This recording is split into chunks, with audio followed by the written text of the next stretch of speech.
The captain just stopped the engine and he said, "Everyone jump in." Back roll off the boat. Within 30 seconds, we're all in the water. And there's like a pod of dolphins going. And there's this ginormous sea turtle. They were massive, like huge.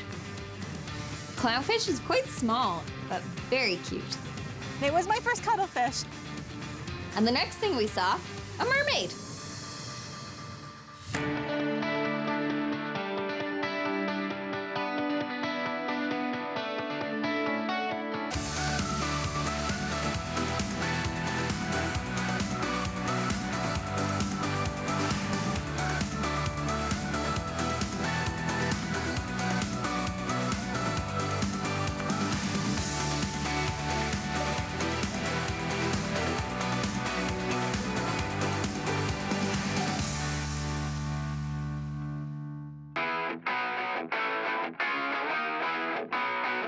Previously on Jump In.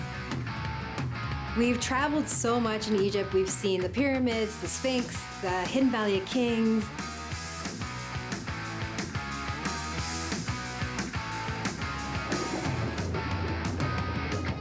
We've explored so many shipwrecks, including the Thistlegorm, which was just absolutely crazy. And now we're gonna go and explore the amazing underwater world of Egypt.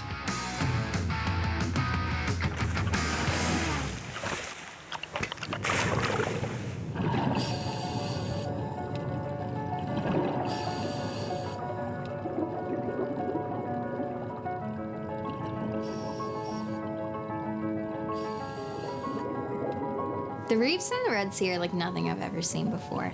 My first reaction was I didn't know reefs like this still existed. The coral reefs in the Red Sea are known for being some of the healthiest coral reefs on the entire planet. But it wasn't until getting to dive in the Red Sea that I really got to see what a healthy coral reef looks like. And that is an experience that I will never forget. Everything that you're seeing, you're just like, this is magical.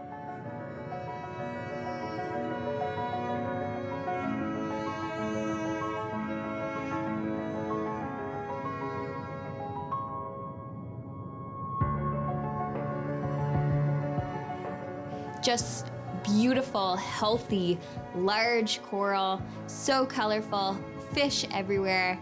It's something that you just gotta see it to believe it.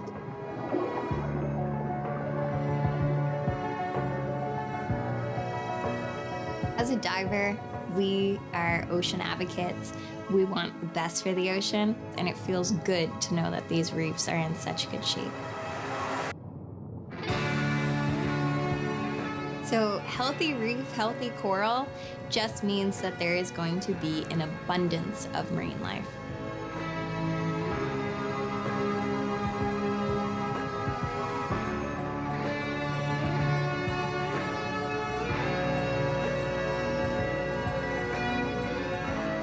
Also, a big part of the Red Sea is the beautiful biodiversity. That was one of the reasons that I was drawn to coming to the Red Sea, to see this beautiful natural world that lies beneath the surface. So we were there on our second day diving, and I was like, I haven't seen a turtle yet. And then I look over, and there's this ginormous sea turtle just sitting there, and it's just like mowing down on whatever plant life that it's finding. And I'm like, oh, this is amazing. This turtle's so calm. I love turtles. Who doesn't love a turtle?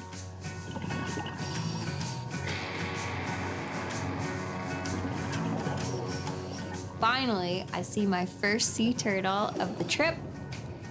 He was chill. Turtles are always chill.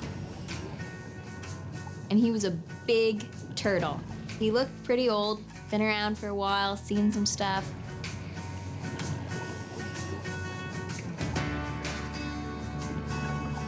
And then it goes, and it just starts swimming. So now me and this turtle are having a moment, and we're both side by side, just going together, and we're just like having this magical moment.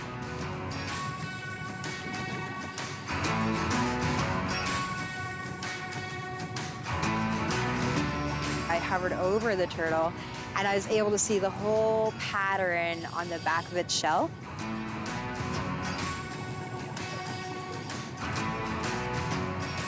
Who doesn't want to see a sea turtle? They're just an iconic marine animal, and they aren't that common. I mean, they aren't super rare, but you're not going to be guaranteed a turtle every time you go diving. So to get to see a turtle is kind of a special experience. So then I looked down, and what's there? 2 little clownfish. And they're just like, and they're sea anemone, and they're just like living their lives. One of my favorite fish that you do not find here in the North Atlantic is the clownfish. Diving the Red Sea was the first time I've seen clownfish. Clownfish is very cute. They're quite small. I think they're a lot smaller than most people realize, but very cute. They're called anemone fish because they have a symbiotic relationship with anemones that provides them their home and their protection from any of their predators that are trying to eat them. And in turn, the fish waste provides the nutrients that allow the anemone to survive. It's a win-win for both parties. And sometimes if you looked really, really closely, there would be little babies that were only like a few centimeters long. And I found that when there were little babies around, the parents would be extra protective. And they didn't care that you were like 1,000 times bigger than them. They were going to protect their babies like their life depended on it. And I thought that was really sweet.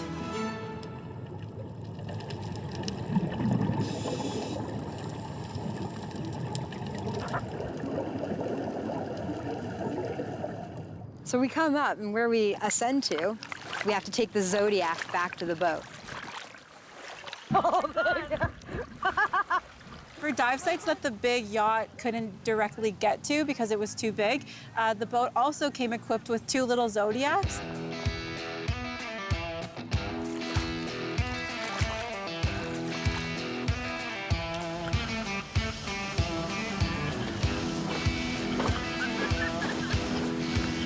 So each group got on a Zodiac, and we were crossing around the boundary of the coral reef back to our big yacht. So at this point in time, Captain Jen was steering us back to the scuba scene. And we were maybe halfway back to our boat. And I'm like,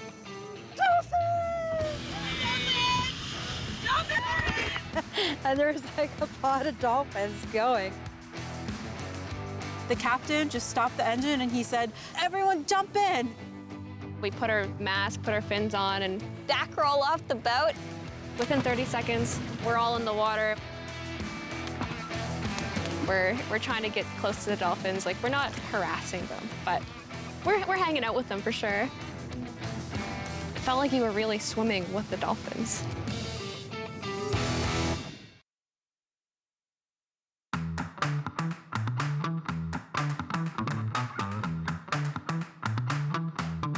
The captain just stopped the engine and he said, "Everyone jump in." We put our mask, put our fins on, and back roll off the boat. Within 30 seconds, we're all in the water.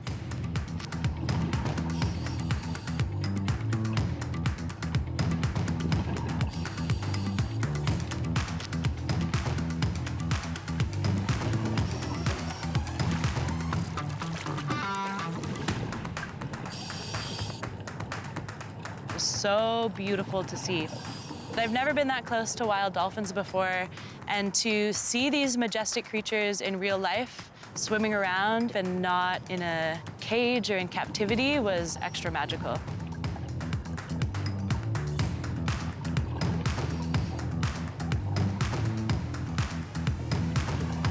And Alana, you can hear her under the water, going and making a dolphin noise.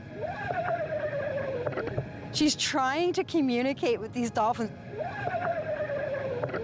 And the dolphins didn't even seem to mind that there were 10 snorkelers chasing after them as fast as we could. In fact, they didn't really care about us.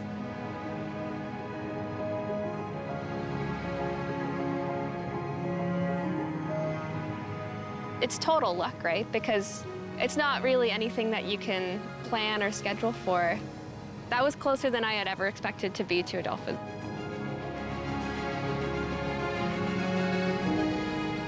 It was just the most surreal experience. It was so cool. I felt like I was an arm's reach away from this pod of dolphins, and it was just an unbelievable experience.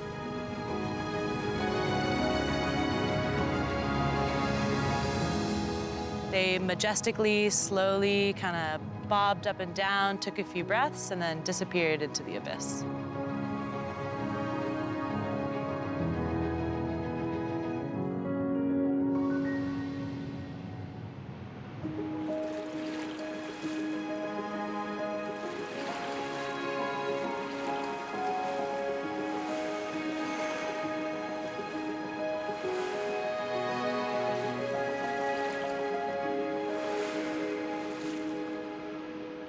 Cuttlefish are as adorable as they sound. We're going through this reef. It was really beautiful. And we turn a corner and there's one just kind of in the middle of this sandy patch. Like, I don't know, that's cuttlefish to me, I guess. I really wanted to cuddle that fish. It's cuttlefish, not cuttlefish. I had never seen a cuttlefish before. I've never seen a cuttlefish. It was my first cuttlefish.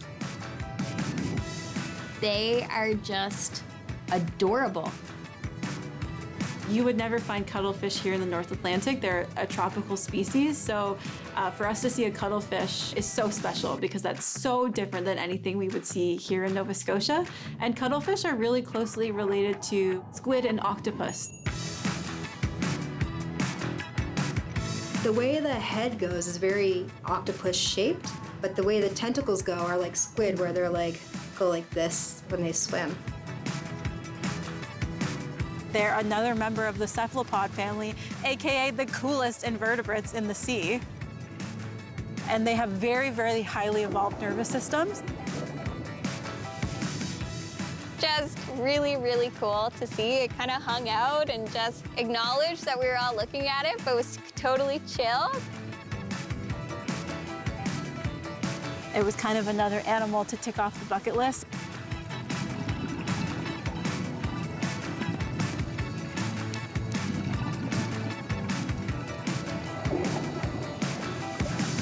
One of my favorite reef fishes that I love talking about is parrotfish. They basically have big buck teeth, and they use those buck teeth to eat the algae that's on the coral. In doing so, they're taking care of the reefs.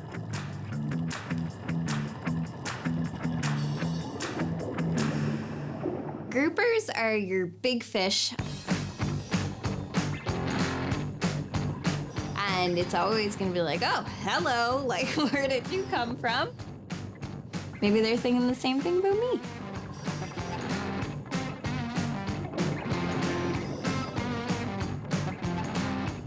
We saw so many lionfish. They're really invasive to the majority of the world because they actually attack coral. However, in Egypt, that is their home. So lionfish are supposed to be on those reefs, and it's healthy for them to be there. They are known for having their long, colorful spines that contain some poison in them. You never know, they might brush against you or you might get that in your skin. You want to give them their space because you're actually in their territory. So you have to be careful.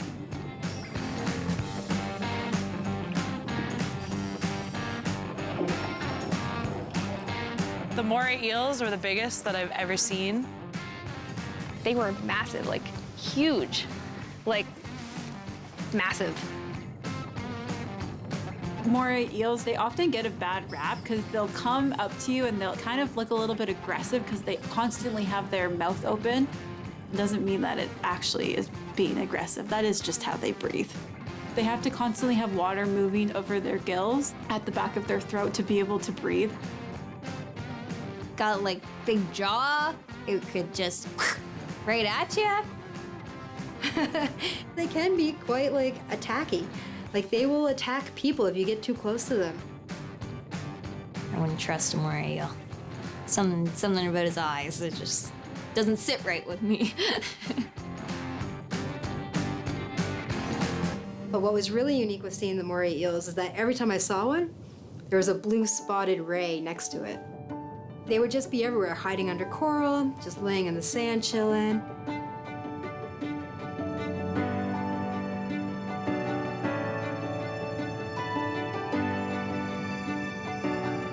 So we're on this dive, and there's this eagle ray. They're just so majestic. And they just like kind of go like this with their arms, and like, you know, they're just so smooth. And then they'll like dart off. But they're really peaceful creatures, and they're really intrigued by humans. So they do come close if you're still.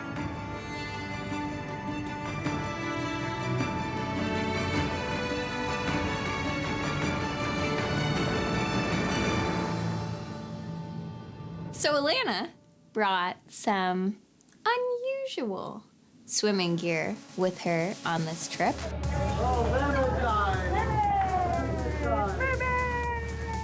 Yeah, Alana is a new mermaid, and we were all excited for her and feeling kind of curious and intrigued about what that would be like to become a mermaid. Alana's like whipping out the mermaid tail. And we're like, how is this gonna work? And I guess Alana is now dipping her tail in this mer industry.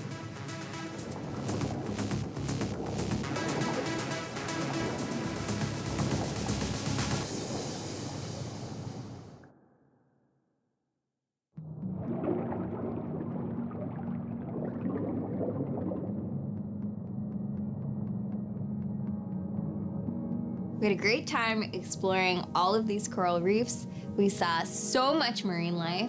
And the next thing we saw, a mermaid.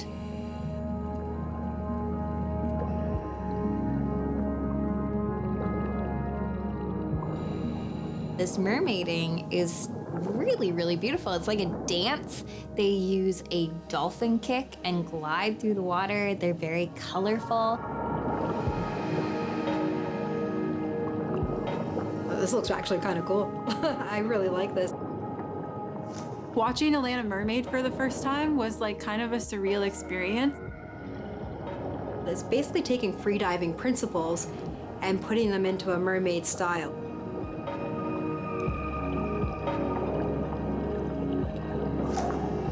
It's so different than scuba diving. Scuba diving, we have two fins on. So with mermaiding, basically you're like taping your legs together and you just have them in one massive fin. So mermaids are gonna practice the same fundamentals, the same practices that the freedivers use to keep it safe. So really, mermaiding is a sport. I didn't expect to see a mermaid in the Red Sea, and that's exactly what I saw in Egypt, was this beautiful dark-haired mermaid goes swimming by me, and I was like, whoo, wow, okay, this is kind of cool.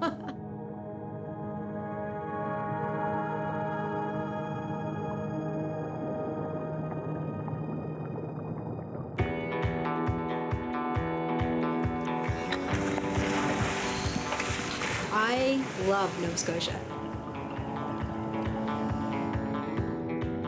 I'm really passionate as a Nova Scotian, so I decided to take a flag with us to the Red Sea. Underwater had like this rock formation that somebody had created, and it was a big heart. And in that heart, we actually took the Nova Scotia flag and we put it in the middle, and we were able to just kind of like really appreciate our love of Nova Scotia. It was so cool to have all these Nova Scotians just gather around this flag in the middle of a heart in the Red Sea. No matter where we go, we always bring a bit of a maritimer touch to whatever it is that we're doing. It's pretty crazy. You're surrounded by all of your friends. You're on the bottom of the Red Sea, holding a Nova Scotia flag, and it's just a cool feeling.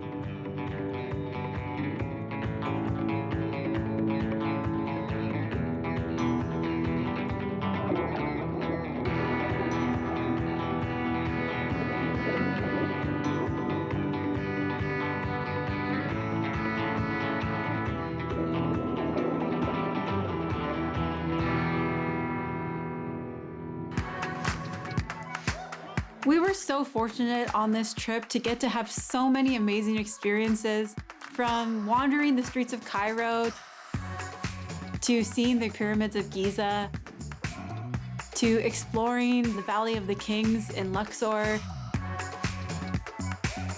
to going on a beautiful sunset cruise along the Nile River, to getting to explore some of the most famous shipwrecks in the world, getting to see some of the most healthy and thriving coral reefs in the world and their beautiful ecosystems. The list can just go on and on about all the amazing things we got to do.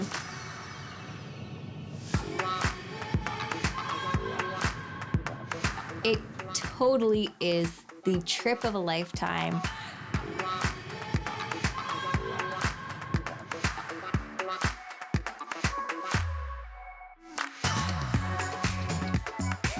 Finally, the time came where we had to say our goodbyes, and although we were definitely sad to say bye to the beautiful boat and all the new friends that we made, a part of me was actually really excited to go home. I was excited to get back into the water and start exploring my own backyard again. I love to explore. I want to see as much of the world as possible, but yes, my heart belongs in Nova Scotia. Even though we were still in Egypt, we hadn't even started our flights home yet. I already knew what our first dive in Nova Scotia would be. So for our first dive back in Nova Scotia, we thought, what could be better than the picturesque, beautiful, classic Nova Scotia shoreline of Terrence Bay? Terrence Bay is a little fishing town. There's beaches, there's wharves, fishing boats. You'll see lobster traps. It's probably one of my favorite places to actually dive. I love diving in Terrence Bay. It's always nice to come home after diving abroad because you get to be at the familiar dive sites that you know and love. In Egypt, you can wear a wetsuit and no dry gloves, maybe bare hands. And in Nova Scotia, it is now time for dry gloves and heavy weight and dry suits and heavy gear. Now that we're back in Nova Scotia after a great trip to Egypt, it's super nice to see the community get back together and go for a cleanup dive. It's a good kind of first kickoff. It's really nice coming home from Egypt and getting to dive in our familiar waters and do something that feels a little bit more homey. This is a classic Nova Scotia dive. I am so thankful that we have the opportunity to dive here, and it's right in our backyard. As I'm standing on the ledge of the wharf, ready to jump into this next dive. Let's jump in! Even though I couldn't be further from Egypt, I am so happy to be home.